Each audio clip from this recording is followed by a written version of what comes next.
So good morning అండి. Live కూడా start post చేస్తున్నాను.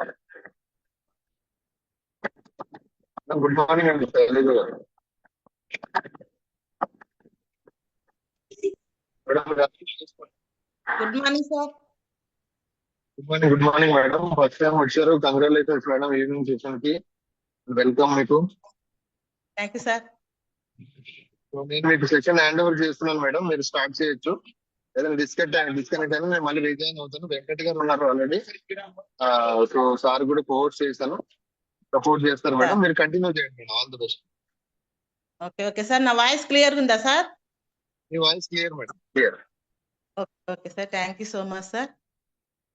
Good morning Vestige, good morning అందరికీ. గుడ్ మార్నింగ్ అండి. జూమ్ లో జాయిన్ అయిన ప్రతి ఒక్కరికి ఈ రోజు నాకు ఈ సెక్షన్ అవకాశం ఇచ్చినందుకు మన రంజిత్ సార్ గారికి, అలాగే మన ఉమాశంకర్ సార్ జూమ్ సెక్షన్ మనకు హ్యాండ్ఓవర్ చేసేటువంటి ఉమాశంకర్ సార్ గారికి, మళ్ళీ అలాగే మా అప్లైన్ దేవేందర్ సార్ గారికి, సరుపా మేడం, మా టాప్ అప్లైన్ మూర్తి సార్, కవిత మేడం, ఇలాంటి అందరూ నాకు ఈ అవకాశం కల్పించినట్టు, నువ్వు చేయగలవు, నీకు ధైర్యం ఉంది, నువ్వు చేయగలవు అని చెప్పి నాకు ఈ ఉమెన్ పవర్ గురించి నాకు ఈరోజు చెప్పడానికి అవకాశం ఇచ్చిన మీ అందరికీ కృతజ్ఞతలండి. Thank you so much. మాది నర్సంపేట. నా పేరు శైలజ కరుణాకర్ రెడ్డి. నేను ఒక హౌస్ వైఫ్ ఉంటేనండి. మాకు తాతల తండ్రుల నుంచి ఎకరాలకు 100 ఎకరాలు ఉండేది, కానీ మా కాడికి వచ్చే వరకు ఏమీ లేదు. మేము ఒక పేదవాళ్ళ లాగానే ఫుడ్ కూడా కష్టపడి తినేవాళ్ళము. ఆ తరుణంలో నాకు కొంచెం యుక్త వయసు వచ్చిన తర్వాత పెళ్లి చేస్తే కొంచెం నేను కొంచెం అంతా నా ఉన్నంతల కన్నా కొంచెం మెరుగున పడ్డ వాళ్ళ దగ్గర నేను పడడం జరిగిందండి. ఏదో మన కుటుంబం అంటే ఒక ఫ్యామిలీ, ఒక గృహిణి లాగానే నేను ఇంట్లో ఉండిపోయేదాన్ని. అప్పుడు కొన్ని సంవత్సరాల తర్వాత, ఒక 10 సంవత్సరాలు 15 సంవత్సరాల తర్వాత మనకు డాక్రా గ్రూపులని రావడం వల్ల నేను బయటికి రావడం జరిగింది.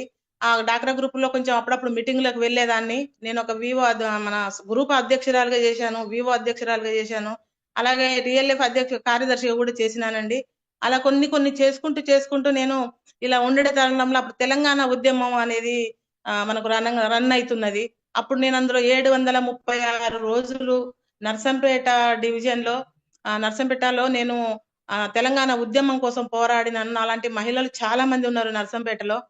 అందులో నేను తెలంగాణ ఉద్యమకారాన్ని నేను గర్వపడతానండి. ఆ విషయానికి వస్తే, మా నాన్న ఒక రైతు, నా భర్త ఒక రైతు, నా బిడ్డ ఒక ఆర్మీ జవాన్ అండి. నేను ఒక తెలంగాణ ఉద్యమకారురాలని నేను చాలా గర్వపడతా ఉంటాను. థ్యాంక్ యూ సో మచ్ అండి. ఇది నాకు టెస్ట్ చాలా ఉంది, కానీ మనకు టైం అయిపోతుందని నేను కొంచెం పొగిడించి తక్కువ చేయడం జరిగిందండి. నాకు ఒక కొడుకు, ఒక బిడ్డ. బాబేమో ఆర్మీలో జాబ్ చేసి రిటైర్ అయ్యారు. మా అమ్మాయి కంప్యూటర్ ఇన్స్టిట్యూట్ నడుపుతుంది. మన అంటే నరేంద్ర మోడీ పెట్టిన దాంట్లో మల్టీమీడియా అని చెప్పి ఒక ఇన్స్టిట్యూట్ నడుపుతుంది. ఆమెకు ఒక కొడుకు, ఒక బిడ్డ. వాళ్ళ కొంతమంది చదువుకుంటున్నారు. మా అమ్మాయి, మా మనవరాలు డాక్టరు, మా మనవాడేమో బీటెక్ చేస్తున్నాడండి.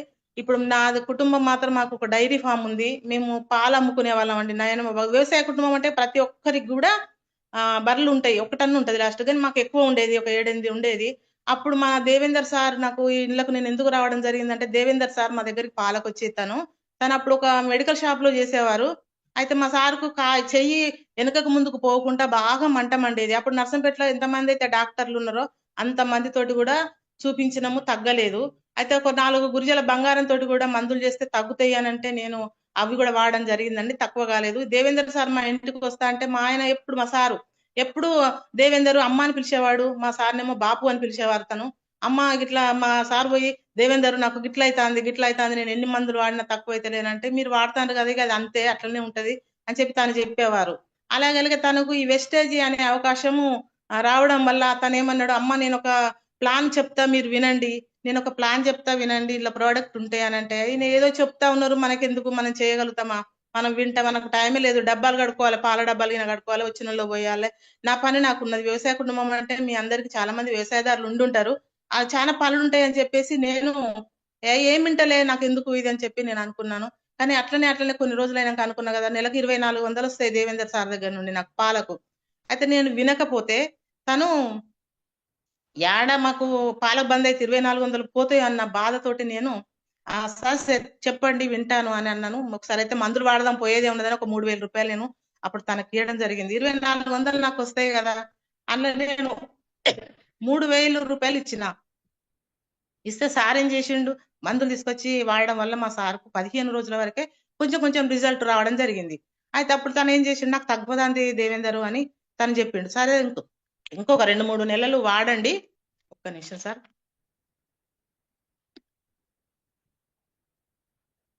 ఒక 2, 3 నెలలు వాడమ్మా, వాడితే తక్కువైతదని ఆ దేవేందర్ సార్ చెప్పడం వల్ల మేము ఆ 3 నెలలు అవి వాడినాం. వాడిన తర్వాత ఈ ప్లాన్ వినమ్మా, ఒకసారి ప్లాన్ విను, ప్రోడక్ట్ వాడిండ్రు కదా అని అంటే, ఊకే చెప్తాను, మనకైతే రోగం తక్కువైనాక ఇంకా సార్ తోటి పని ఏంది అనుకున్నాను. నేను అది వినలేదు, అస్సలకే వినలేదు. అయితే కొన్ని రోజులైన తర్వాత ఆ సార్ కూడా వేరే కాడ పాలు తీసుకోవడం, తను బిజీ అయిపోయిండ్రు. ఈ వెస్టేజ్ మన కంపెనీలో చేయడం వల్ల బిజీ అయిపోయారు. మనందరం ఎట్లా తిరుగుతాము అట్లనే సార్ కూడా ఊర్లలోకి వెళ్ళడం అట్లా ఉండడం వల్ల మా దగ్గరికి పాలకు రాలేదు. ఇక ఊకే ఫోన్ ఎప్పుడైనా ఫోన్ చేస్తాడని చెప్పి, నాకు చిన్న ఫోన్ ఉండే అప్పుడు. ఆ ఫోను మన దాంట్లో పెట్టి బ్లాక్ లిస్ట్ లో పెట్టమని ఎవరితోటో పెట్టించాను, నాకు పెట్టరాదు. కానీ తను అలా పెట్టిన తర్వాత అయిపోయింది. అయిపోయాక మాకు అబ్బాయి ఇప్పుడు వచ్చి 4 సంవత్సరాలు అవుతుందండి, మన రిటైర్మెంట్ అయ్యి వచ్చి. నాకు అట్లా పని చేసి చేసి చేసి నాకు వెనక డిస్కులు అరిగిపోయినాయి. మా సార్కు తక్కువైంది, దేవేంద్ర సార్ తోటి కూడా నాకేం పని లేదు, అయిపోయింది కదా. రోగం తక్కువైనాక డాక్టర్ తోటి ఏం పని అన్నట్టు దేవేంద్ర సార్ని కూడా నేను లెక్క చేయలేదండి. అప్పుడు నేనేం చేసిన అంటే, నాకు ఈ డిస్క్ ఖరాబ్ కావడం వల్ల చాలా దిక్కుల మందులు వాడినా, కానీ నాకు ఇవి ఉన్నాయి అన్నది మర్చిపోయి నేను ఆల్రెడీగా. అయితే ఏం చేసిన, కొన్ని రోజులైన తర్వాత మన ఆర్మీ హాస్పిటల్ ఉంటుందండి హైదరాబాద్ లో, అక్కడికి నేను వెళ్ళా. మా అబ్బాయి తీసుకుపోయిండు, అంటే ఫ్రీగా చూస్తారు కదా అక్కడ. 40-50 వేల చెకప్లు ఫ్రీగా అయినాయి. అయిన తర్వాత నాకు డాక్టర్ అన్నాడు కదా, ఆ, డాక్టర్ గారు అన్నారు కదా, మేడం మీరు అందరి దగ్గర అన్ని టెస్టులు అయిపోయినాయి, ఎంఆర్ఐ స్కానింగ్ అయిపోయింది, అన్ని అయిపోయినాక అని అన్నాడు కదా. ఆ డాక్టర్ దగ్గర, ఆపరేషన్ చేసే డాక్టర్ దగ్గర పోయినా. ఆయన పేరు ప్రదీప్ రెడ్డి, అశోక్ నగరం అట, మన నర్సంపేట దగ్గర. ఆయన నా ఫైల్ అయితే ఎప్పుడైతే చూసిండో, అరే మీరు నర్సంపేట కదండి, మన వరంగల్ మీరు రెడ్డిసే, నేను కూడా, నా పేరు ప్రదీప్ రెడ్డి, మాది అశోక్ నగరము, అయితే మీది ఏం ప్రాబ్లం అని అదంతా చూసి మీకు మళ్ళీ ఆపరేషన్ చేయమని నాకు లిస్ట్ పంపించారు వాళ్ళు. కానీ నేను మీకు ఆపరేషన్ చేస్తే చెప్పక మానదు అని చెప్పి నేను కొంచెం మీకు ఇన్ఫర్మేషన్ ఇద్దామని చెప్తున్నా మేడం. ఏంటంటే మీకు ఆపరేషన్ చేస్తే చెయ్యి అన్నా కాలన్నా గొంతుది నరమన్నా ప్రాబ్లం అవుతుంది. ఇది అంత పెద్ద రిస్క్ కూడుకున్నది. మీరు మందులు వాడుకొని ఎన్ని రోజులు మంచిగా ఉంటారో అన్ని రోజులు హాయిగా ఉండండి అని చెప్పి తను చెప్పిండ్రు. అప్పుడు నాకు ఆపరేషన్ అంటే భయం అయింది తను చెప్పిన విధానాన్ని బట్టి. నా క్షేమం కోరి చెప్పిండు కదా అని చెప్పేసి, సార్ మందులు రాయండి అంటే ఒక 500-600 రూపాయలు, 5-6 వేల రూపాయల మందులు రాసిచ్చిండ్రు. అవి పట్టుకొని ఇంటికి వచ్చిన. ఇంటికి కూడా వచ్చి ఫ్యాన్ కింద ఒక బల్ల మీద పండుకోమన్నాడు, ఫిజియోథెరపీ చేయించుకోమన్నారు. ఫిజియోథెరపీ చేయించుకుంటున్నా, బల్ల మీద పండుకొని ఫ్యాన్ కేసి చూసుకుంటూ, దేవుడా నా పని అయిపోయిందా, నేను ఇక చనిపోతానా, నాది అయిపోయింది మా అంటే ఒక 6 నెలలో సంవత్సరమో నేను బతుకుతా కావచ్చు, అంత గట్టిగా చెప్పిండు కదా డాక్టర్ అని చెప్పేసి, నేను మన పైకి చూసుకుంటూ ఉండే తరుణంలో నాకు సడన్ గా దేవేందర్ సార్ గుర్తుకొచ్చారు. ఎందుకంటే మా సార్కి అప్పుడు సప్లిమెంటరీ వాడినా, తనకు తక్కువైనాయి, ఇంట్లో కూడా ఏమన్నా ఉంటాయేమో అన్న నాకు అప్పుడు బలం వచ్చింది కొంచెం. అయితే అప్పుడు దేవేందర్ సార్ కు ఫోన్ చేయాలంటే నా దగ్గర నెంబర్ లేదు, ఎందుకంటే బ్లాక్ లిస్ట్ లో పెట్టినా, అది నాకు చూడరాదు. ఏం చేయాలని చెప్పేసి మా అబ్బాయిని అడిగిన కదా, నాన్న దేవేందర్ అన్న ఎక్కడన్నా కనపడితే నాకు మన ఇంటికి రమ్మని చెప్పు అంటే, ఎందుకు ఫోన్ నెంబర్ లేదా అని. లేదురా, నేను 3 రోజుల కాంచి ఎత్తుకుతానా, లేదు అని అంటే, అవునా నా దగ్గర ఉన్నది, వేరే ఫోన్లో ఉన్నదిలే, నేను ఇస్తా అని చెప్పేసి తను ఆ నెంబర్ నాకు మా అబ్బాయి ఇవ్వడం జరిగింది. జరగగానే ఎంబటే సార్కు ఫోన్ చేసిన. ఫోన్ చేసే వరకు నేను కొట్టగానే ఉండదు కదా బ్లాక్ లిస్ట్ లో ఉన్న నెంబర్, మళ్ళీ బయటకు వస్తుంది. అరే నా దగ్గర నెంబర్ ఉంది కానీ బ్లాక్ లిస్ట్ లో పెట్టినా అనుకుని అప్పుడు ఫోన్ చేసి, దేవేందర్ ఒకసారి, అప్పుడు దేవేందర్ అని పిలిచేవాళ్ళం అండి, అప్పుడు తన అమ్మ అని పిలిచేవారు. అయితే ఆ దేవేందర్కి ఇట్లా ఒకసారి ఇంటికి రానా అంటే, వస్తా అమ్మా కానీ నాకు కొంచెం వేరే పని ఉన్నది, రేపటి ఎల్లుండి అని వస్తా అని అన్నారు. అంటే దేవేందర్ సార్ ఒకవేళ వీలైతే రాండి మీరు అని నేను అన్నా. సరే నేను వేరేదే పోస్ట్ పోన్ చేసుకుంటా అమ్మా, మీ దగ్గరికి వచ్చే వెళ్తా అని చెప్పి నా దగ్గరికి రావడం జరిగింది. అప్పుడు నా డిస్క్ ప్రాబ్లమ్, నేను తీసుకున్న మందులు, నేను చేయించుకునే ఫిజియోథెరపీ అన్ని తనకు చూపిస్తే, మన వెస్టేజ్ సప్లిమెంటరీ ఈ వాడమ్మా నీకు తక్కువ అవుతుంది అని అన్నారు. ఎన్ని నెలలు వాడాలి నానంటే, మీకు ఎంత వరకు తక్కువైతే అంతవరకు వాడిన, 3, 6 అట్లా మీకు ఎంతవరకు తక్కువ ఉంటుందో వాడనమ్మా, ఖచ్చితంగా రిజల్ట్ ఉంటుంది అని చెప్పడం జరిగింది. అదే సంతోషం అనుకున్నాను నేను, ఎంబటే తీసుకుందామని తీసుకున్నాను. తీసుకున్నాక ఒక వారం రోజులు వాడినో లేదో, నాకు నేను కాలు తీసి కాలు పెట్టలేకపోతుంది, గడప దాటరాకపోయేది. మన కడప ఉంటది కదండి, ముగ్గేసుకుంటాం మనం, ఆ కడప దాటరాకపోయేది. కానీ నేను మంచిగా బాత్రూమ్ వరకు వెళ్ళి రావడం జరిగింది. జరగడం వల్ల నేను సంతోషంగా, సార్ నాకు ఇట్లా తక్కువ అవుతుంది, కొంచెం నొప్పి తక్కువ ఉన్నదమ్మా అంటే, నువ్వు వాడమ్మా ఖచ్చితంగా రిజల్ట్ ఉంటుందని తనకు వాళ్ళ అమ్మకు చెప్పినట్టుగా నాకు చెప్పిండు సార్. చెప్పగానే సరే అని చెప్పి నేను అల్లనే వాడుకుంటా. అమ్మ ఒక మీటింగ్ ఉన్నది, మీకు చాతనైతే రాండి అంటే, ఒక నెల తర్వాత మూర్తి సార్ది మన వరంగల్ షోరూమ్ దాంట్లో స్టోర్ లో మీటింగ్ పెట్టారు. ఆ మీటింగ్ కు పోయినాం మేము. పోతే అప్పుడు కవిత మేడం ఏం చేసిండ్రంటే, ఎవరెవరు ముందు వచ్చిండ్రు, కొంచెం లేట్ వచ్చిన వాళ్ళు ఉంటారు, ముందు వచ్చిన వాళ్ళు ఉంటారు కదా, మనం 11 అంటే 11:30 1 గంటకు అట్లా మన మీటింగ్ ఒక్కొక్క సందర్భంలో అలా జరుగుతూ ఉంటాయి కాబట్టి మేము అందరం ఒక 6 ముందు పోయినాం. అప్పుడు పోతే ఆ మేడం ఏం చేసిండ్రు, ఆ విమ్ సోపులు తీసుకొచ్చి మీరు ముందొచ్చిన వాళ్ళకు ఇవి నేను గిఫ్ట్ గా ఇస్తున్నా అని ఇవ్వడం వల్ల నేను అనుకున్నా అంటే ఇట్లా ముందొస్తే కూడా ఆదాయం ఉంటుందా, ఇంత బాగుందే ఇది అని చెప్పి నాకు అప్పుడు నిర్ణయం దొరికింది. దేవేందర్ సార్ నేను మీటింగ్ పోయేదాకా పట్టుబట్టిరు. పోయినందుకు నాకు కొన్ని ఆడ ప్లాన్ సార్ చెప్పే వాటిని టెస్ట్ మోన్లు ఒక్కొక్కరు చెప్పడం, మూర్తి సార్ చెప్పడం, మన దేవేందర్ సార్ చెప్పడం, ఇవన్నీ నేను వినడం జరిగింది. ఆ విని నేను అరే నేను కూడా చేయాలి, నాకు తక్కువ అవుతుంది కదా అని మళ్ళీ ఒక నెల తర్వాత మన నర్సంపేటలో దట్ జయముఖ కాలేజీలో మీటింగ్ పెట్టారు. అప్పుడు రంజిత్ సార్ గినికి వచ్చారు. ఆ మీటింగ్ నన్ను అన్నాడు కదా దేవేందర్ సార్, అమ్మ నీ కింద ఒక లెగ్ వేసిన నేను, వాళ్ళు బ్రాంచ్ డైరెక్టర్ అయిపోయింది ఆయన, మీరు సిల్వర్ లో ఉన్నారు, మీ సైడ్ వాల్యూ చూసుకుంటే మీకు సిల్వర్ డైరెక్టర్ అనే పొజిషన్ వస్తుంది అంటే నేను ఎంబటి ఒక 15 రోజులలో నేను నా సైడ్ వాల్యూ చూసుకున్నా. నా డౌన్ లైన్ లో మన సామ్రాజ్ సార్ అని ఉంటారు, తను బ్రాంచ్ అయినరు, నేను సిల్వర్ అయినాను. అప్పుడు నాకు స్టేజ్ మీద నాకు ఎన్నడూ కనివిని ఎరగని రీతిలో నాకు సన్మానం చేయడం జరిగింది. మా చుట్టాలను పిలుచుకున్నా, ఫ్రెండ్స్ ని పిలుచుకున్నా, పెట్టుకుంటే వచ్చిండ్రు, వాళ్ళు మాలలు వేయడము, వాళ్ళు శాలువలు కప్పడము, మా రంజిత్ సార్ శాలువలు కప్పడం, ఇంత పెద్ద వ్యక్తులతోటి నాకు సన్మానం అయింది. నాకు తెలియని వయసులో పెళ్లి అయింది, కానీ ఈ రోజు నా భర్తకు నాకు ఇలాంటి సన్మానాలు కూడా ఉంటాయా అని అప్పుడు మళ్ళీ నేను నిర్ణయం తీసుకోవడం జరిగిందండి. ఎండాకాలం అనకుండా వానకాలం అనకుండా దేవేందర్ సార్ తోటి 100 కిలోమీటర్లు ప్రయాణం చేసి నేను ఒక అంచెలంచెలుగా ఒక గోల్డ్ డైరెక్టర్ గా, లాస్ట్ ఒక స్టార్ డైరెక్టర్ గా నేను ఎదిగానండి. ఈ రోజు నేను స్టార్ డైరెక్టర్ లెవెల్లో ఉన్నాను. నేను ఫస్ట్ నా పేమెంట్ వచ్చేసి 125 రూపాయలు, లాస్ట్ వచ్చేసి 38,719 రూపాయలు నాకు పడడం జరిగిందండి. నాకు ఎక్కువ డబ్బులు కానీ 10 అంటే నాకు ఫస్ట్ నుంచి 10, 12, 14, 15 బ్రాంజ్లో సిల్వర్లో అట్లా వస్తూనే ఉన్నాయి. కానీ లాస్ట్ పేమెంట్ మాత్రం నేను చాలా హ్యాపీగా ఫీల్ అయ్యానండి. నాకంటూ జీతం పడ్డది. నా కొడుకుకు 30,000 ఆర్మీలో చేసే అతనికి 30,000, నాకు 38,719 రూపాయలు. అంటే వాడు 19-20 సంవత్సరాలు చలిలో ఎముకలు కొరికే చలిలో చేసి వస్తేనే మనకి అది పడ్డది, నాకు మాత్రం ఇంత పడ్డదా అని చెప్పి నేను హ్యాపీగా ఫీల్ అయ్యి ఇది చేయడం జరిగిందండి. ఈ రోజు నేను ఈ సెక్షన్ తీసుకోవడం, ఉమెన్ పవర్ గురించి తీసుకోవడం ఏంటంటే మహిళలము ఏదైనా సాధించవచ్చు, మహిళలకు ఏదైనా సాధించవచ్చు అనే ఇది నేను కొన్నిటిని చూసి, కొంతమందిని చూసి నేర్చుకున్నానండి, కొన్ని చూసి చదివినానండి. నాకు చదువు రాదు, అయినా కొన్ని నా జ్ఞానంతో కొన్ని సేకరించి మీ ముందుకు తీసుకొస్తున్నా. Good morning all leaders. ఓకేనా సార్ నా voice? Venkat sir, sir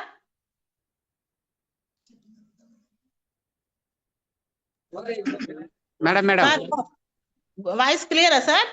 super no problem, continue madam. Okay okay, thank you so much sir. నేను ఒక ముగ్గురు మహిళల గురించి నేను ఈరోజు ఉమెన్ పవర్ గురించి చెప్పదలుచుకున్నానండి. మాట్లాడుకుందాం, ఆనందపడదాం, కానీ వాళ్ళను నేను మాట్లాడే అర్హత కూడా నాకు లేదు వాళ్ళ గురించి. కానీ మనం ఈ వెస్టేజీ అనే ప్లాట్ఫామ్ వచ్చినందుకు నాకు చాలా సంతోషం. ఏ జన్మలు చేసుకున్న పుణ్యమో మనం ఈ రోజు ఇలా ఉన్నది. నాకు ఫోన్ వాడడం రాకపోయేది, చదువుకోలేదు, అన్ని ఉన్నా కానీ నేను ఈ రోజు ఇంత మందిలో నా సెక్షన్ వినడానికి ఎంతమంది ఉన్నారో నాకు తెలియదు, అది చూసుకోవడం కూడా రాదు నాకు ఎంతమంది ఉన్నారో. అయినా కానీ నా సెక్షన్ వినడానికి మీరు ఎంతమంది ఉన్నారో అందరికీ నా హృదయపూర్వక కృతజ్ఞతలండి. థ్యాంక్ యూ సో మచ్ అండి. నేను సెక్షన్ లోకి వెళ్ళిపోతున్నాను. Thank you so much sir. Sir ఆ మేడం పేరు ఆనంది సార్, ఆమె ఆనంది గోపాల్, ఆనంది గోపాల్ అంటే ఆమె పేరు. మార్చి 31, 1865లో పూణే అనే మహారాష్ట్రలో ఆమె పుట్టింది ఆ మేడం. ఆమె పాశ్చాత్య వైద్యంలో పట్టా పొందిన మొట్టమొదటి భారతీయ మహిళా వైద్యురాలు సార్ ఆమె. మేడం ఒక మహిళ ఉండి అంత పెద్ద వైద్యురాలుగా అయింది. అమెరికాలో అడుగుపెట్టిన తొలి హిందూ మహిళ కూడా ఈమె మేడం. ఆమె మనకు అని భావించవచ్చు, ఈమెనని మనం భావించవచ్చు. ఆమె బ్రాహ్మణ కుటుంబంలో జన్మించిందండి. మేడమ్స్ ఉన్నారా? జన్మించిందండి. తల్లిదండ్రులు ఆమెకు పేరు యమున అని పేరు పెట్టారు. అంటే అల్లారముద్దుగా పుట్టిన వాళ్ళకు తొలి బిడ్డ ఆమె పేరు యమున అని పేరు పెట్టారు. ఆమెకు 9 సంవత్సరాల వయసులోనే 20 సంవత్సరాలు పెద్దవాడైన గోపాలరావుతో మ్యారేజ్, పెళ్లి చేసారు. బ్రాహ్మణులు కదా, తొందరగా చేశారు, ఎందుకంటే అట్లనే చేసేదంట. చేసిండ్రు, వివాహం చేశారు. వివాహం తర్వాత ఆమెకు ఆనంది అనే పేరు పెట్టుకున్నారు. అంటే గోపాలరావు సార్ గారికి ఇష్టమైన పేరు అది, తనకు ఎందుకు ఆనంది అని తన పేరు ఇష్టం కాబట్టి మళ్ళీ తన భార్య పేరు యమున అనేది తీసేసి ఆనంది అనే పేరు పెట్టుకున్నారు గోపాలరావు గారు. ఒక్క నిమిషం సార్.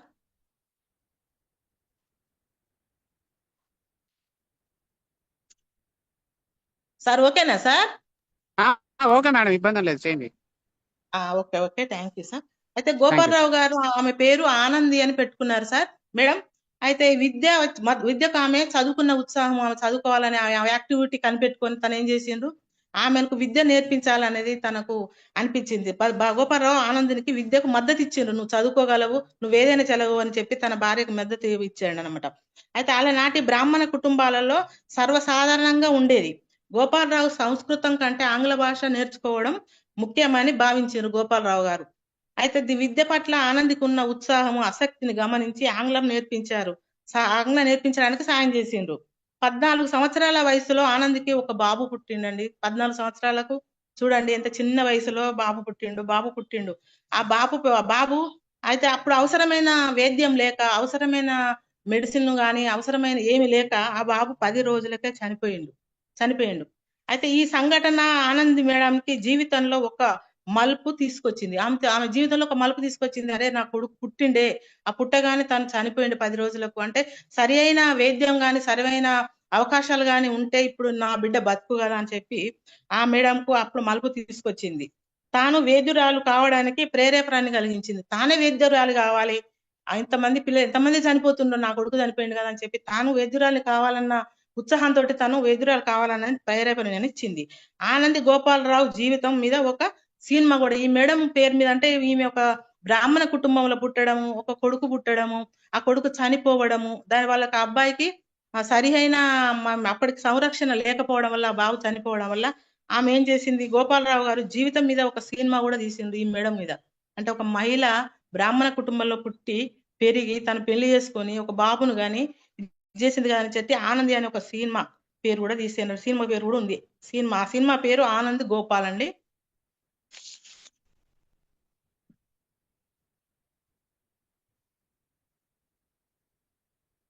ఆమె ఆనంది కలకత్తా నుండి న్యూయార్క్ వరకు నౌకలో వెళ్ళింది అమెరికాకు. ఆమె ఆషామాషిగా వెళ్ళేది, అప్పుడు విమానాలు లేవండి. అప్పుడు ఆమె ఎక్కడికి వెళ్ళిండ్రు ఆనంది, మన కలకత్తా నుండి న్యూయార్క్ వరకు నౌకలో ప్రయాణం చేసి అక్కడ వైద్యం నేర్చుకొని తను ఒక వైద్యురాలిగా మళ్ళీ మనకు తిరిగి ఇండియాకు రావడం జరిగిందండి. ఆ మేడం ఇది ఒక సినిమా కూడా ఉన్నదంట. అది మరి తెలుగులో ఉన్నదో ఇంగ్లీష్ ఉందో నాకు మాత్రం తెలియదండి. థ్యాంక్ యూ సో మచ్ అండి. ఇంకొక మహిళ గురించి నేను తీసుకురావడం జరుగుతుందండి. Thank you so much. ఈ మేడం పేరు అరుణిమ సింహ. ఈమె ప్రపంచంలోనే అత్యున్నత శిఖరం ఎవరెస్టును అధిరోధించిన మొట్టమొదటి దివ్యాంగ మహిళ, ఒక వికలాంగురాలు.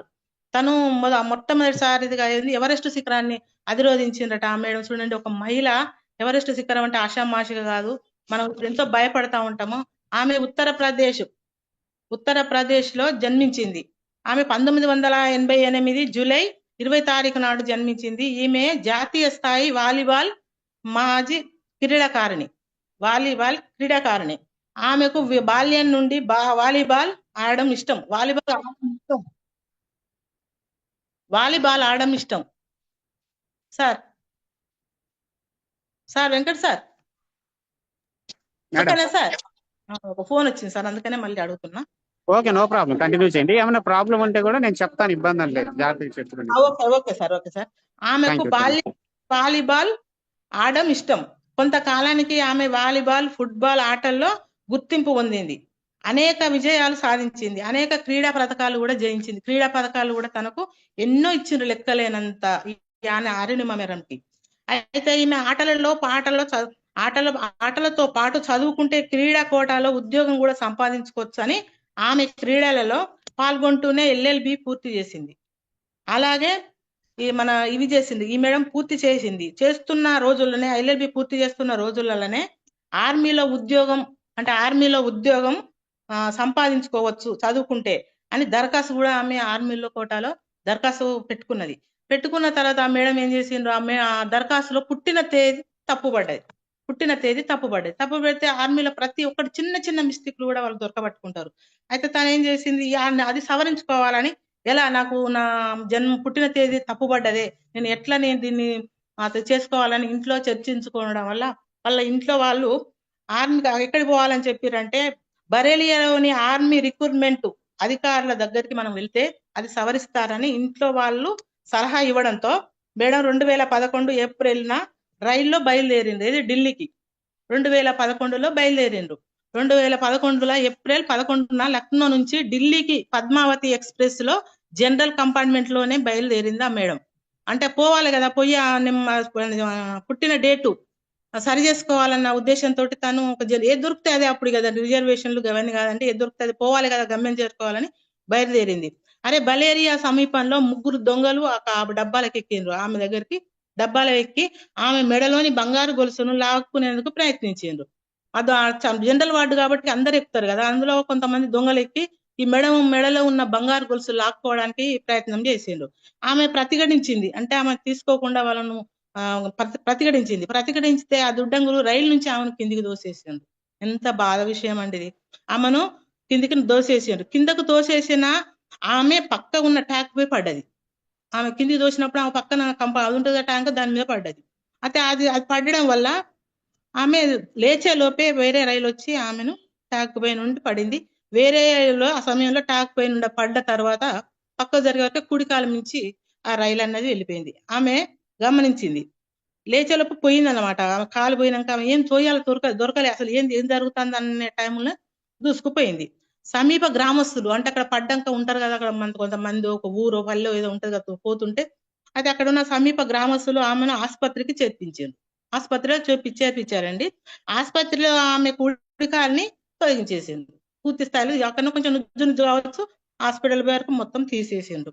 ఆమెకు అప్పటి కేంద్ర యువజన క్రీడా శాఖ మంత్రి అజయ్ మకేష్ అతనేం చేసిండు, ఒక 2 లక్షల పరిహారం. అయ్యో ఒక క్రీడాకారిణి కదా, ఆమె ఉద్యోగం కోసం పోతాంటే ఇట్లా అనుకోకుండా జరిగిందని చెప్పి తను 2 లక్షల రూపాయల పరిహారం ఉద్యోగం ప్రకటించింది. ఏదో ఒక ఉద్యోగం చేసుకో, నువ్వు వికలాంగురాలివి కదా, నీ కాలు పోయింది కదా అని చెప్పేసి వాళ్ళు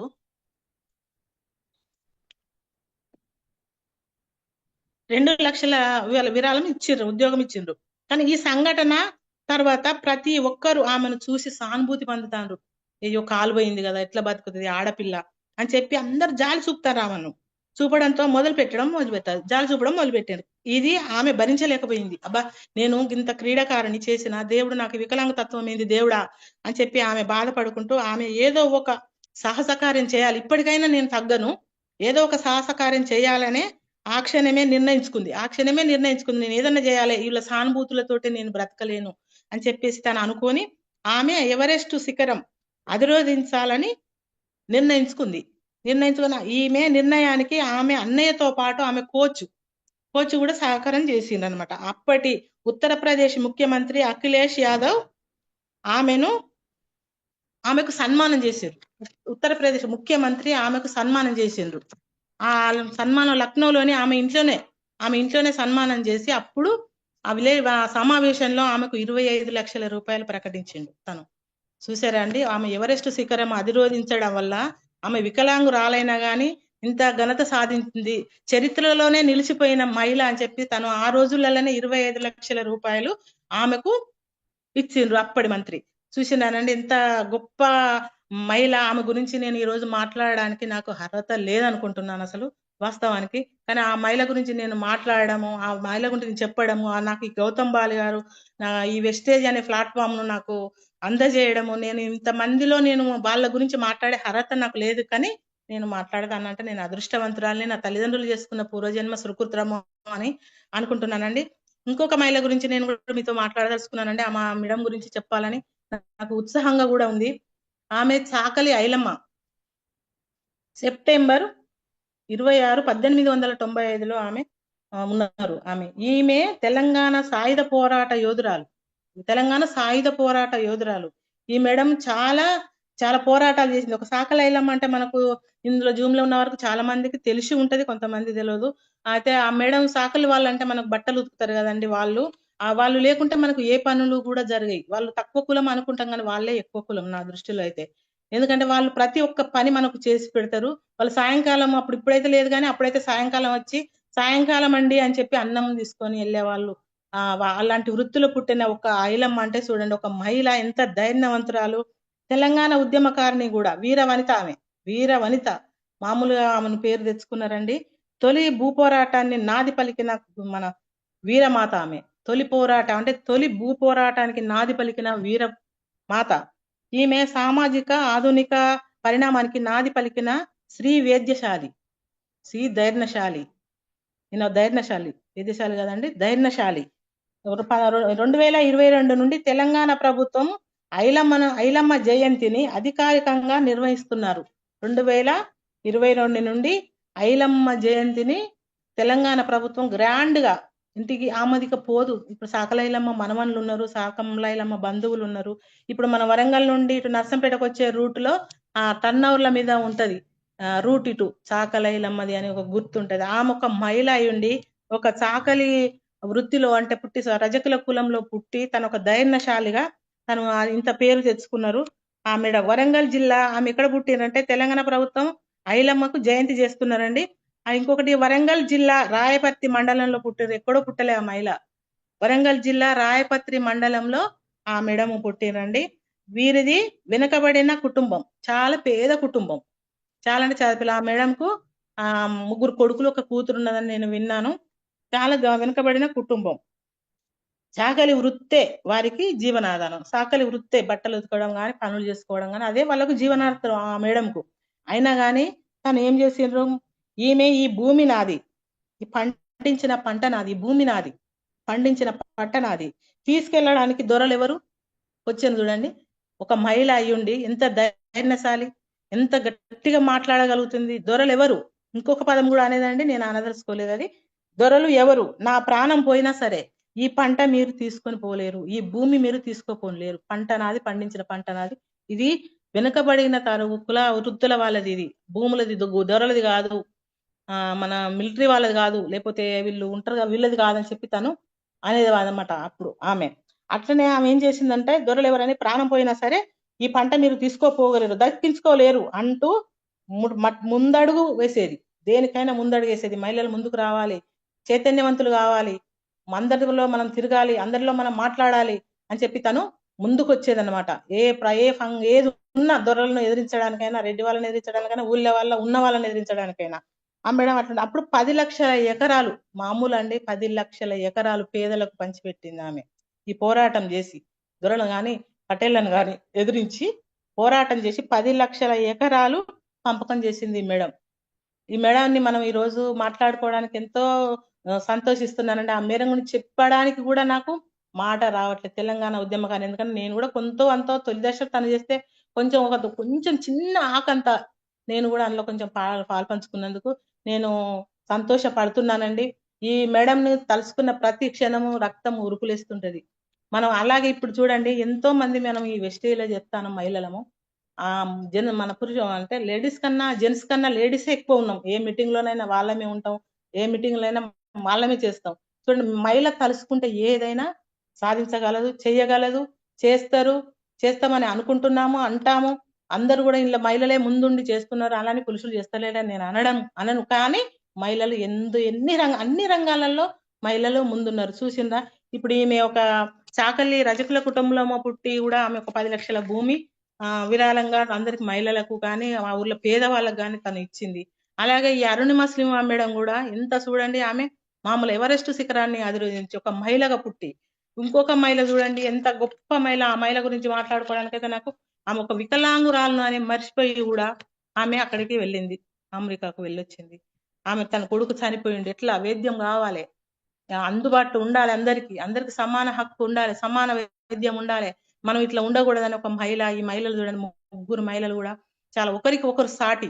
అలాగే మనం కూడా ఈ జూమ్ లో ఎంతమంది ఉన్నారో నాకైతే తెలియదు, నాకు చూసుకోవడం కూడా రాదండి ఎంతమంది ఉన్నారో, కానీ ప్రతి ఒక్కరు కూడా వెస్టేజ్ చేయగలం, చేస్తాము, చేయాలి, అన్ని రంగాల ముందు ఉండాలి. మనం వచ్చింది ఉట్టిగా పోవడానికి కాదు, వచ్చినందుకు ఇచ్చిపోవాలని ఎన్నోసార్లు మీటింగ్ వచ్చింది ఉట్టిగా కాదండి, వచ్చిపోవడం కాదు, ఇచ్చిపోవాలి అనేది. మనం వెస్టేజ్ని ఇద్దాం, మనం పిల్లలకి ఇద్దాము, మన జనరేషన్ కి ఇద్దాము.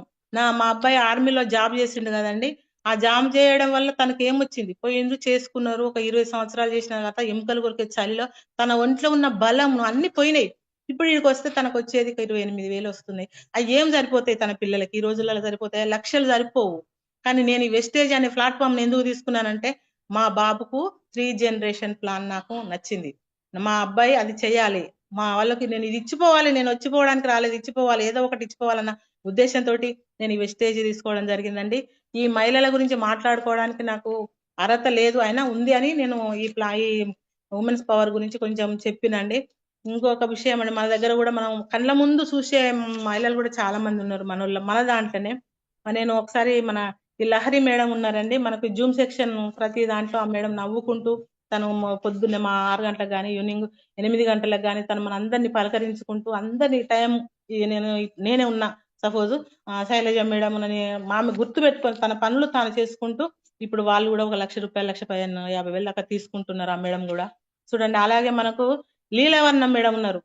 లీలావర్ణ మేడంది నేను బూట్ క్యాంప్ లో ఆ లీలావర్ణ మేడం గురించి నేను విన్నానండి.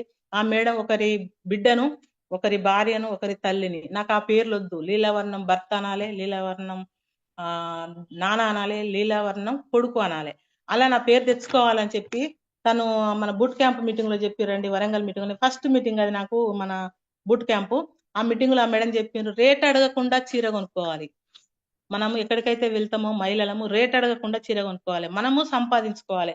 తను ఒక గవర్నమెంట్ ఎంప్లాయ్ ఉండి కూడా తను ఈ రోజు 9 లక్షల రూపాయలు మన వెస్టేజ్ లో పార్ట్ టైం చేసినా ఫుల్ టైం చేసినా తను తీసుకుంటుందండి. ఏది మహిళలు ఏది సాధించలేరు. ఆ మహిళ మేడం చూస్తున్నప్పుడు ఆ మేడం మాట్లాడుతుంటే నాకైతే మస్తు ఆ మేడం వీడియోలు చాలా సార్లు వింటాను నేను.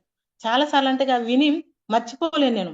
ప్రతి ఒక్కటి పాయింట్ నేను అప్పుడు ప్లాన్ చెప్పడానికి పోయినప్పుడు కూడా దేవేందర్ సార్ తోటి ప్రతి ఒక్కరు ఆ లేడీస్ ఎవరైనా కనపడితే ఇలా లీలవర్ణం మేడం ఉంటారు, ఆ మేడము గవర్నమెంట్ జాబ్ తను ఇట్లా చేసుకుంటూ ఇలా చేస్తాంది. మేడం అన్నారు, నేను ఒక టీచర్ని కావాలనుకున్నా కాలేదు, ఒక డాక్టర్ని కావాలనుకున్నా కాలేదు, ఒక లాయర్ని కావాలనుకున్నా కాలేదు.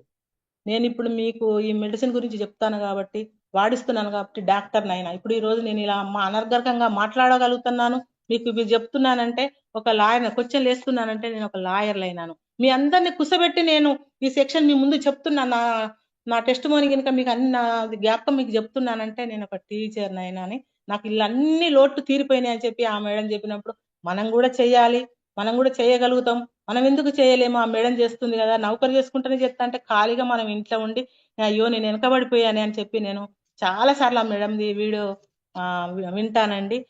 లీలావన్న మేడం, సౌజన్య మేడం మొన్న మనకు వచ్చిరండి వరంగల్లో మీటింగ్. సౌజన్య మేడం, ఆ మేడం చూసిందండి, వెండి అమ్ముకొని బూట్ క్యాంప్ మీటింగ్ పోయిందని చెప్పారు. ఎంత ఘోరం. వాళ్ళ ఇంట్లో వాళ్ళు పొద్దున పిల్లలు స్కూల్ పోయినాక మనము ఇంటికి పోవాలి, నువ్వు ప్లాన్ చెప్పడానికి కానీ నీ బిజినెస్ కానీ, తర్వాత స్కూల్ పిల్లలకు ఇంటి నుంచి రాకముందుకే మళ్ళీ మీరు రావాలని కండిషన్ పెట్టిండ్రు. కానీ ఆ మేడం అంచెలంచెలుగా ఎదుగుతూ ఒక 30,000 అయితే ఎప్పుడైతే తీసుకున్నారో ఆ మేడం అప్పుడు 30,000 తీసుకోగానే ఫ్రీడమ్ ఇచ్చిండ్రు, నువ్వు చేసుకో అని చెప్పిండ్రు. అప్పుడు ఆమెకు ఉత్సాహంగా చేసుకున్నారు. ఆ మేడం మొన్న వచ్చి మనకు బుట్ క్యాంప్ లో ఆ మేడం టెస్ట్ మోని చెప్తా ఉంటే మేము అప్పుడు కొంచెం బయట అటు ఇటు ఉన్నాం, తర్వాత ఆ వీడియోలు అన్ని ప్రతి ఒక్కటి కూడా మిస్ కాకుండా నేను విన్నానండి. ఈమె సౌజన్య మేడంది. అది బీబీ మేడం చూడండి, ఒక ఆయమ్మ స్కూల్లో, ఆ మేడం కూడా ఏమున్నది మన ప్రోడక్ట్ వాడినా మంచిగా అనిపించినాయి 10 మందికి చెప్పిన అని చెప్పి ఆ మేడం తను రాకుండా ఎంత ఈజీగా చెప్తాండ్రు, స్టేజ్ ఎక్కి మంచిగా ధైర్యంగా మాట్లాడుతుంది. నేను ఈ జూమ్ సెక్షన్ చేయడానికి కొంచెం భయపడుతున్నా, కానీ ఆ మేడం 100 మంది ముందట 1000 మంది ముందట ఆమె ఎంత అనర్గళంగా చెప్తా ఉంటది.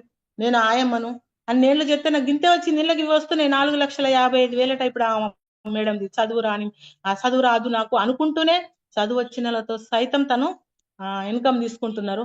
ఆ మేడాన్ని మనం జ్ఞాపకం చేసుకోవచ్చు. అలాగే లలితమ్మ గారిని కూడా మనం జ్ఞాపకం చేసుకోవచ్చు, ఆ మేడం కూడా ఒక ఆయమ్మనే. అలాగనే స్రవంతి మేడం, మన హరికృష్ణ సార్ మిసెస్, ఆ మేడం నేనైతే ఫస్ట్ లో చూసినప్పుడు ఈ మేడం ఏం మాట్లాడుతుంది అనుకున్నాం, కానీ ఆ మేడం కూడా ఎంత సూపర్ గా జూమ్ సెక్షన్ చెప్తారు, ఎవరితో పలకరించడం కానీ మాట్లాడడం కానీ సూపర్ గా చేస్తారు. మన దగ్గర హరికృష్ణ సార్ మన కనపురమే, ఆ సార్ది మనందరికి తెలిసిన వ్యక్తులే. అలాగండి కవిత మూర్తి మేడం అండి, కవిత మూర్తి సార్, కవిత మేడం, ఆ మేడం కూడా తను భర్తతో సహా తను ఎనీ టైం తన సార్ తోటి పోయి ప్లాన్లు చెప్తారు, ఊర్లోకి వెళ్తారు, ఇల్లు మనకు ఇంటికాడ ఏమైంది పిల్లలు ఎక్కడుంటారు వాళ్ళని చూసుకుంటూ వాళ్ళతోటి ఇంట్లో పండబెట్టి తాళం వేసి కూడా తను ఒక తల్లి బాధ్యతగా వాళ్ళని ఇంట్లో కూర్చోబెట్టి ఏం కొట్టుకుంటారో కింద పడతారో అటుపోతారో అనుకుంటా కూడా తను ఏం చేసేది, ఇంట్లో పెట్టి పిల్లలని ప్లాన్ చెప్పడానికి పోయి ఈ రోజు తను 5 లక్షల రూపాయలు తీసుకుంటున్నారు, భర్తతో సహా తను సాహసం చేస్తున్నారు. అలాంటి మహిళలను మనం గుర్తు చేసుకోవడమే మన అదృష్టం. అలాగే మా స్వరూప మేడం, దేవేందర్ సార్ స్వరూప మేడం, ఆ మేడం గురించి కూడా మనం మాట్లాడుకోవచ్చు అండి. ఆ మేడం సూపర్. నేను ఏమి చదువుకోలేను అమ్మ అంటది, నన్ను అమ్మ అని పిలుస్తారు మేడం. అమ్మ నేనేమి చదువుకోలేదు అంటూనే మంచి వండర్ఫుల్ గా జూమ్ సెక్షన్ చేస్తుంది, మనకు లేడీస్ కు గ్రూప్ యాడ్ చేసుకుంటారు, పోస్టులు పెడతా ఉంటారు, పలకరిస్తా ఉంటారు. ఒకవేళ మనం ఒక రోజు కొంచెం నిరుత్సాహంగా ఉన్నా కానీ ఏమంటే కాల్ చేసి మేడం ఏం చేస్తారమ్మా బాగున్నారా అని చెప్పి పలకరిస్తారు. చూసిరా ఇంతమంది మహిళలను ముందు మనం ఉంచుకొని ఇంకా చాలా మంది మహిళలు ఉన్నారు. వాళ్ళ గురించి మాట్లాడుకోవడానికి చాలా అంటే చాలా మంది ఉన్నారు. వాళ్ళ గురించి మాట్లాడడానికి టైం చాలదు అనుకుంటున్నాను. నాకు ఈ అందరిని చూసి కూడా నేను కూడా చేయగలను. మనం ఎందుకు చేయలేమండి? ఇంతమంది చేస్తున్నారు కదా! ఒక్కరు కాదు. స్థిరస్థాయిగా పేరు నిలిచిపోయేటువంటి ఆ మహిళలు చేసిండ్రు. ఇప్పుడు మన కండ్ల ముందు తిరుగుకుంటూ, మనతో ఆడుతూ, పాడుతూ, మనతో వండుకుంటూ, మన యోగక్షేమాలు కోరుకుంటూ మనతోటి ఉన్న వాళ్ళని మనం చూస్తాను. వాళ్ళు అందరూ చేయగలిగినప్పుడు మనం ఎందుకు చేయలేము? ఒక క్వశ్చన్. మనం ఎందుకు చేయలేము? ప్రతి ఒక్కరం చేస్తాము. ప్రతి ఒక్కరు మనం ఉపాధి పొందవచ్చు. ఎంతో వేల మందికి ఉపాధి ఇవ్వచ్చు. మనం ఉపాధి పొందుకోవచ్చు. మేము ఫస్ట్ ఏంటంటే ఇందులో ఆదాయం ఉన్నది, ఆరోగ్యం ఉన్నది. మళ్ళీ 3 తరాలకు ఇది ఉన్నది. మనం ఎందుకు చేయొద్దు? 3 తరాలకు జనరేషన్‌కు మనకి ఇన్‌కమ్ ఉంది. ఎందుకు చేయకూడదు ఇది? నాకైతే ఇది చాలా ఈ 3 తరాలది నాకు చాలా బాగా నచ్చిందండి. నేను ఈ సెక్షన్ చేయడానికి నేను ఫస్ట్ టైమ్ ఇది చేయడము ఏమన్నా తప్పులు ఉండొచ్చు. డొర్లిపో ఉంటాయి. ప్రతి ఒక్కరు చేసినప్పుడు, మీరు చేసినప్పుడు తెలియక కొన్ని మనం దొర్లిపోతా ఉంటాయి. అయినా పర్వాలేదండి. మీరు ఎవరైతే ఇందులో ఉన్న మన హ్యూమన్ గాని లేడీస్ అందరికీ నమస్కారం అండి. గుడ్ మార్నింగ్ అండి అందరికీ. మనము ఈ మహిళలము అందరం మహిళా సాధికారత అంటే ప్రతి ఒక్కరం చేయగలం. ఎవ్వరమైనా చేయలేం. ఒక కూర వండగలం ఎంతో టేస్ట్‌గా. కూర వండితే చూడండి ఉప్పు ఎంత పడుతదో, కారం ఎంత పడుతదో మనకే తెలుస్తది. జెంట్స్ కూడా చేసుకుంటారు కావచ్చు కానీ తక్కువ ఎక్కువలైతాయి. కానీ మనకు అది అంచనా తెలుస్తది కాబట్టి మనం ఎలా చేయాలి? ప్రొడక్ట్ వాడదాం. వాడి 10 మందికి చెప్దాం. ఒక బంగారం చేయించుకున్నాం అనుకోండి ఏదైనా చిన్న గొలుసో ఏదైనా చేసుకుంటే అది ఫంక్షన్‌కి ఎక్కడికన్నా పోయినప్పుడు కనపడాలని పైకి పెడతాను. ఏంటంటే దాని గురించి వాళ్ళు ఎవరైనా అడగాలి. అడిగితే దాని గురించి మనం చెప్పాలి. అలాగని ఈ ప్రొడక్ట్ కూడా అండి అల్ప సంతోషులం. మన ఆడవాళ్ళము అల్ప సంతోషులం. ఏదైనా చిన్నగా ఎవరైనా పొగిడితే ఎంతో సంతోషపడతాం. గోల్డ్ తీసుకున్నాక నువ్వు ఎక్కడ చేసుకున్నావు అక్క? ఎక్కడ చేసినావు బాగుంది ఇది అంటే పలానా అవసరమైన కాడ గిన్ని తులాలు గిన్ని గ్రాములు కల్తీ లేనిది ఇది బాగుందంటే అబ్బా మస్తున్నది అక్క నువ్వు చేసినావు అంటే మనం ఎంతో సంతోషపడతాం. అలాగే ఈ వెస్టేజ్ లో మనం అంచెలంచెలుగా ఎదుగుతా అంటే కూడా మనలా ఒక్కొక్కరు పొగుడుతుంటే మన బంధువులను చూడండి. మనం ఇప్పుడు మన కవితమూర్తి మేడం చెప్పారు ఒకసారి. బంధువుల దగ్గరికి పోయినప్పుడు మనము అందరు మన చుట్టూ తిరుగుతారు. మనం పోయినప్పుడు ఇప్పుడు ఈ ప్లాన్ పట్టుకొని పోండి ఒక్కరు ఉండరు. మాకు పనులు ఉన్నాయి, మేము అటుపోతాను ఇటుపోతాను. మనం ఒక లెవెల్కి వచ్చిన తర్వాత కార్ వచ్చిన తర్వాతనో లేకపోతే ఒక ఇల్లు వచ్చిన తర్వాతనో ఒక ట్రావెల్ ఫండ్ ఇవ్వడానికనో మనం టూర్కి వెళ్ళాకనో మేము అక్కడ పోయిచ్చాను ఇక్కడ పోయిచ్చాను అంటే అప్పుడు మన చుట్టూ వాళ్ళు తిరుగుతారు ఎక్కడికన్నా పోతే. అలా మనం మన చుట్టూ తిప్పుకోవాలన్నా మనము వాళ్ళ చుట్టూ తిరగాల.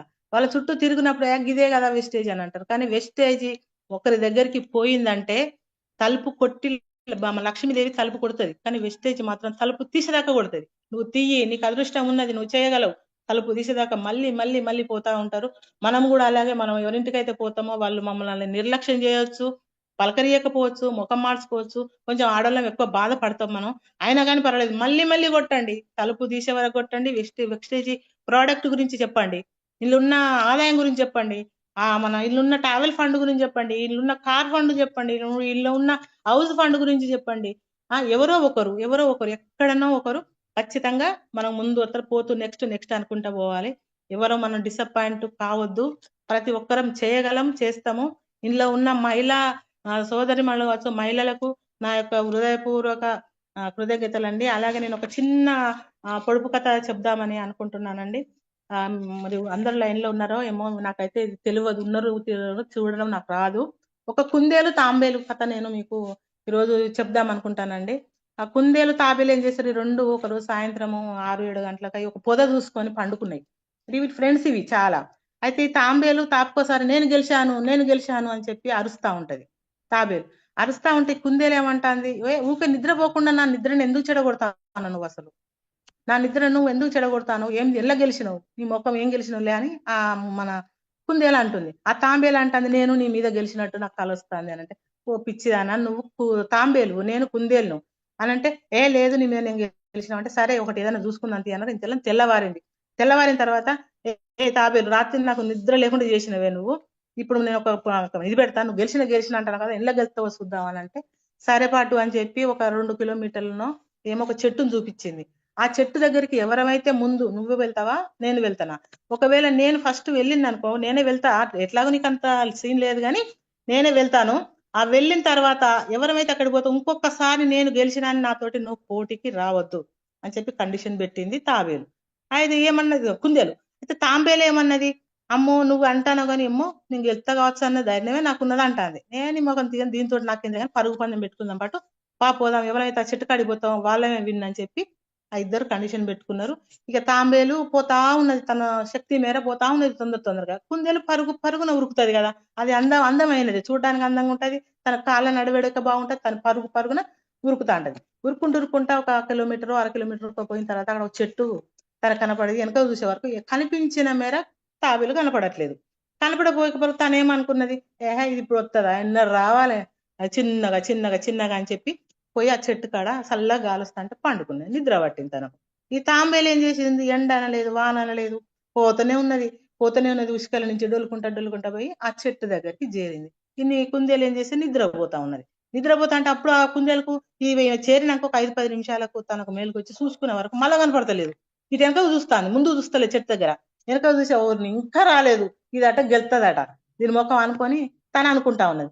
అనుకొని ఇటు కుడి చూసే వరకు ఏమున్నది, ఆ మొదట్లో నేను అనేది టంగ ఎగురుతా ఉంది, ఇట్లా ముక్కు పైకి అంటున్నది అనమాట. అంటే మన కుందేలు ఏం చేసింది, వామ్మో నేనైతే ఇక్కడ వండుకున్న, చూసినవా నిదానమే ప్రధానము, ఒకరితోటి మనము పోటీ పడవద్దు, మనము మన దాంట్లోనే ఉండాలి. నేను ఇంత విర్రవీగినా, నేను తెలివి కలదాన్ని, నేను ముందు వెరుకుతున్నా అని చెప్పి నేను ఎంత విరిగినా నాకు నా నిర్లక్ష్యం వల్లనే నేను ఓడిపోయినా, ఇంకొకసారి కుందేలతో నేను పోటీ పడద్దని వాళ్ళ ఫ్రెండ్షిప్ అట్లనే కంటిన్యూ చేసుకున్నారు. చూసిండ్రా అండి, మనం కూడా ఈ వెస్టేజ్ లో ఎలా చేయాలంటే నిదానంగానైనా మంచి వ్యక్తులను ఏర్కొని ఒక 6 లెగ్గులు కనుక మనం వేసుకున్నదంటే మనకు సైడ్ వాళ్ళకి ప్రాబ్లం రాదు. నిదానంగా వెళ్ళి దెబ్బ ఒకరి కింద ఒకరిని వేసుకుంటూ పోతే ఎన్ని ఐడియాలు ఉంటే ఏం లాభం అండి, ఏం లాభం మనకు. 6 మంచి లెగ్గులు వేసుకొని వాళ్ళ కింద యాక్టివ్ గా పనిచేసే వాళ్ళని వేసుకుంటే వాళ్ళతోటే బిజినెస్ జరుగుతుంది, వాళ్ళతోటే మనము ముందుకు వెళ్ళగలుగుతాము. ఇలాగే కుందేలు తాబేలు కథ కూడా నేను దానికి అనుగుణంగా అని అనుకుంటున్నాను. ఈ రోజు నాకు ఈ సెక్షన్ అవకాశం ఇచ్చినందుకు మన రంజిత్ సార్ గారికి, మన ఉమాశంకర్ సార్ గారికి, అలాగే మా హరికృష్ణ సార్ గారికి, అలాగే మా మూర్తి సార్ గారికి, అలాగే మా దేవేందర్ సార్ గారికి నేను కృతజ్ఞతరాలనై ఉంటానండి. నాకు ఈ అవకాశం వస్తుందో రాదో నేను చెప్పగలుగుతానో లేదో అనుకున్నాను, కానీ మళ్ళీ నెక్స్ట్ టైం ఏమన్నా పొరపాటు జరిగితే నెక్స్ట్ టైం